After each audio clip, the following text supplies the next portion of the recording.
You were one of, I think, 5 siblings, is it? Yeah. What was it like in your household with football growing up? Was everyone into football? Was it just you? What was that experience like? Everyone was into football. Like now, obviously I play football, my brother plays football, my younger sister plays football. But it's always been a sporty family. From when we were very young, we've always been into sports, an active family. Even my mum, she teaches at a dance school now. And when all my sisters were younger, they used to go and compete in competitions. So yeah, it's always been a busy, sporty household. And you were so young when you joined the Liverpool Academy. What's that experience like when you are only 6 or 7 and you're in a pressured environment from that age? To be honest, I didn't feel too pressured because when you're that age, all you want to do is play football. And to be doing it at Liverpool was just a bonus for me. So in the start, there wasn't really any pressure. It was just going to training, going to games and just enjoying it. I'll say the pressure only started to come when I think I was about 14. Still young though. Yeah. I had to move to digs, to house parents, live with a different family, moved to school in Liverpool. Yeah, to move away at that age, it was tough, but you just have to deal with it. You get used to it, and when you look back now, the sacrifices are all paid for because I'm essentially just living my dream. And Ryan, we talk about living your dream, and if you'd have told that young boy who joined the Nottingham Forest Academy that you'd captain the club one day, would he have believed you? Probably not, to be honest. Because when you're younger, you're playing for the love of the game. As Neco said, we all start because we just love playing football. And like you say, when the pressure comes, you do get lost in that sometimes. But I think you have to take a step back sometimes, look at where you've come from, and of course, I probably did have that dream of putting the armband on one day. But when you're in it, you just want to achieve more and more. And yeah, like you say, you have to look back sometimes and appreciate, where you've come from for sure.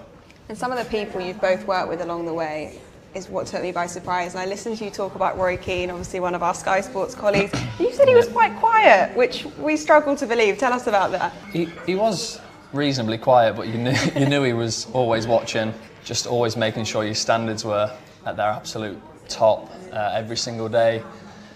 Whether that be, in the canteen, holding the door open for someone, something as small as that, or it's really? the detail on your passing on the training ground. I think he opened my eyes to what it's like to, perform at the top level. And yeah, you knew he was extremely fiery and you didn't want to cross him. That was for sure. You just wanted to impress him every single day. So he was quiet, but he was Did you do your watching. 20 press-ups? No, I was the team who won. So it was fine. Yeah. And Neco, for you, coming through Liverpool a bit later in your career, someone like Jurgen Klopp, you were playing along players like Salah and training. Who really sticks in your mind as setting those standards day in, day out? All of them. Really? Yeah, it'd be too hard to say one or two. It was literally all of them. I think when I first broke into the team, they were probably the best team in the world at that time. They were getting to Champions League finals. They were first and second in the Prem. I remember my first ever session with them. I think I was 17, and we just did little small five-a-sides. And I remember coming away from it and just thinking that I am miles away from where they are.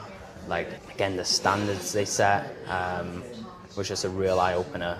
I used to say to myself, if I want to be playing in the Premier League, I've got to be like them. Not just on the pitch, but off the pitch as well. The gym, the nutrition, the recovery, everything. It was just a real eye-opener and just something that I looked up to try and be and to replicate what they were doing. Was there a senior player you remember being particularly good with the younger players? James Milner, he was always one, helping the youngsters, gave me a lot of advice, helped me. Incredible professional. Still going? Yeah, it's still going. The age he's at, the games he's played at, it's not luck, it's by professionalism. Ryan, who had a big impact on you when you remember coming through and trying to break into that first team environment? Yeah, like Neco, I think there was many players. One that stands out to me most was Chris Cohen. Played hundreds and hundreds of games, left back, midfield, just a really versatile player, and just seeing him in and around the building is his professionalism, and just as a young boy, ball boy, and at the City ground, thinking, oh, I'm desperate to be like him. One thing that really struck me when looking at both of your careers is the amount of change you have to go through, adapt to, loan spells, coming through academies from young ages. What keeps you sane during those years? Because it is really difficult when you don't know if you're going to make it to that top level. I think it's all about your own personal development. We come to the Premier League for the first time in so many years, sign loads of players, and the competition as well. Of course, yeah, massive competition, but you have to see that as healthy competition. That's gonna, you don't want to see that as a threat. You want to see that as a positive, and how that's gonna bring your game on.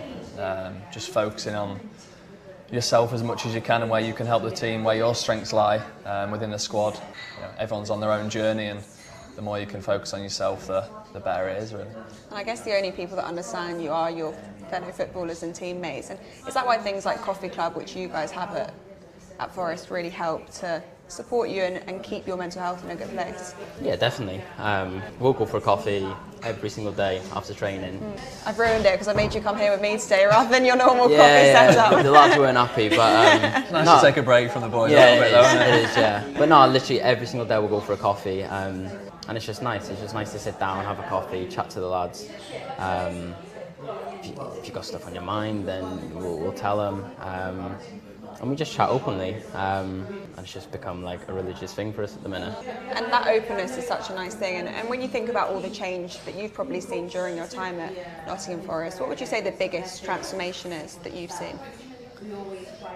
The biggest thing, I think, is just The training ground.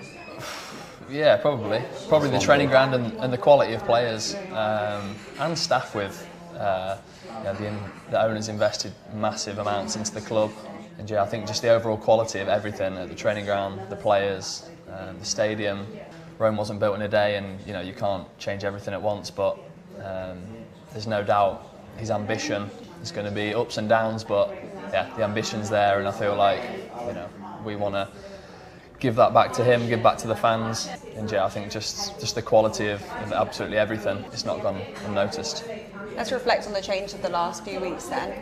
What's it been like when you heard the news that Nuno was leaving, you've got a new manager appointed very quickly? What's the last few weeks been like for you? Yeah, I think you can't think about it too much. That's football. Things change really quickly and you have to adapt really quickly. Did you just get used to that? Yeah, I have at Forest, to be fair. There's been a lot of change. Yeah, you can't dwell on things. You have to get working straight away with a new manager's ideas, philosophies. Of course, there's going to be a slight adaptation period, and we want to get winning as quickly as possible. And yeah, we're doing some fantastic work on the training pitch to make that happen as soon as possible. What's the shift been like, Neco, in terms of the style of football? Because it's a very different philosophy. Your new manager wants to play. How's that looking day to day? How's he implementing that? I think a key thing that the manager said is once everyone's on board with the style of play, the tactics, the quicker the results will come. So I think that's just on us now to get used to his tactics, the new style of play which is obviously different to our previous manager, and the quicker that comes together, then the quicker we'll start getting results. What's your relationship been like with him away from the pitch? Obviously captain, a lot of responsibility to blend things in well as well. Yeah, really good. Like I say, he hasn't been here too long. We've had a few games. He's probably had a lot on his plate, but yeah, he's very approachable. I think as time goes on, I think that relationship will grow, and yeah, we'll become a really strong outfit. We saw you score a goal at the weekend. Do you feel like you've got a bit more agency in this system and philosophy to push forward, have a big role in that attacking play? Yeah, definitely. It's something that I've definitely wanted to improve on. The last season or so is to try and get as many goals and assists as I can. And I think with this manager now, it's definitely a chance that I can do that. As a fullback, it's more of an attacking role. I see a lot of hard work. Does it require more in terms of that intensity? Yeah, it does, because you've got an attack like a winger, but you've also got to defend like a fullback. So you're up and down constantly, and if you're not doing that, you're coming inside and playing as a midfielder. So It's a mix of all positions, but something that I'm looking forward to. So I was happy to get the goal the other day, get my first one underway Good goal with. as well. And thank you, and hopefully there's many more to come. Yeah, definitely. And Ryan, you said that there's been a lot of meetings, there's a lot of things being put in place. As soon as you came in, was it like, okay, hit the ground running, this is what we do now, and the hard work starts here? Because you said this isn't a new start, didn't you? You're building on such a successful season last year. Absolutely, yeah. That's one of the first things he said. He said, you know, you've done some incredible things, a fantastic season, our best in a long, long time, and we have to build on that with his new ideas, his new approach. We've only had 4 or 5 training sessions out on the grass, many meetings, and yeah, we've seen progress from the Arsenal game already. So let's just keep building, and yeah, of course it's going to take a few more weeks to really implement what he wants, but yeah, I'm sure we're going to get there, and it's going to be really, really exciting. Well, keep building. You've got Europe at the City ground soon. The excitement level's high for that? Yeah, what an exciting time to be a player, be part of Nottingham Forest. Yeah, I'm sure it's going to be an incredible atmosphere, as it always is at the City ground, but the first time back in Europe for so many years, it's one we've got to embrace and really look forward to. Let's go away from football then for a bit. Neco, expecting your first child very soon. How are you feeling? You excited? Yeah, excited. You're talking about that in the coffee club. You've been getting some tips from people. I have. Yeah, I got a few tips off the lads. But no, it's exciting. Like I mentioned before, I grew up in a busy household, a lot of siblings. So now to create my own family is something that I'm looking forward to, and yeah, I'm really excited for. Do you think it changes your outlook a bit when there's such a big thing happening outside of your football world? Yeah, I think it does, and I think a lot of lads with families have said that as well. For me now, where it's only just me, my missus and my dog living in the house. Oh, the dog's about to go down the rankings. Yeah, he's still my first son though. But no, yeah, like I said, with the lads, with the families now, they said that sometimes you might have a bad game or a bad training session, and you come home and you're thinking about it, and you just want the next game to come or the next training session to come to try and get rid of that. But they were saying when you have little ones, when you have a family, as soon as you come home, all that goes away and all your focus is on your family. So I think that's something that I'm going to look forward to. I think with a little one now, it'd be nice just to come home and all the focus be on her. What keeps you grounded, Ryan? I think my family, probably my dad, to be fair. Really close with my family, and I come home, or yesterday I had Sunday roast with my family if I ever got a bit big time, or had a good game and I was giving it the big, and I'm sure they'd bring me straight back down. That's just what they're like. So I'd like to think that's not going to happen anytime soon, to be fair. Okay, our final questions then. We passed the cut from the last interview to this one. So these are from Danielle Marlin and Ian Matson at Villa, and they've asked these questions to you guys. The first one, Neco, it's fitting because it's goal or assist. And considering you just got a goal at the weekend, you can pick your favourite. Come on. No, goal. Goal. Oh, do you think I was going to say assist? No, goal, of course. Yeah, goal. Yeah, no, it has got to be goal, yeah. Okay, and then the other one was, who is the funniest teammate in the dressing room? Funny to say, someone's took that off Toffolo now, haven't they? Who's the new funniest? I tell you what, Zinchenko is. Really? He's made me laugh a few times. It's Really? early days, but he's up there, yeah. It's early days, but he's gone straight to top spot. Yeah, I think so. I'd say so, yeah. Straight into top spot. Neco, Ryan, thanks so much for joining us. And you, that thank you. was the Coffee Club.